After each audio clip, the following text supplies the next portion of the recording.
नमस्कार, मी शीतल विश्वनाथ कांडेलकर, आम आदमी पार्टी, प्रभाग क्रमांक 3.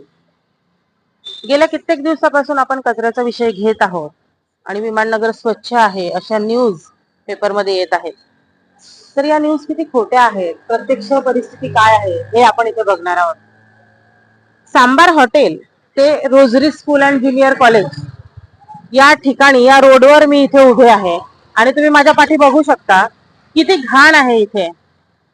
इथे अक्षरशः अंथरुणापासून तर अक्षरशः रोजचा कचरा, थर्माकॉल्स, बॉटल्स, त्यात पाणी, काचा, सगळ्या गोष्टी इथे आहेत. तर हे कोण स्वच्छ करणार आहे? थोडं ऐकण्यात आलं आहे की आयुक्त साहेब, महानगरपालिकेचे आयुक्त वडगाव शहरीमध्ये येणार आहेत. तर मला असं वाटतं आयुक्त साहेबांनी सर्वात प्रथम विमाननगरमध्ये यावं आणि ज्या न्यूज येत आहेत पेपरला त्याची सत्यता काय आहे ती बघावी. धन्यवाद.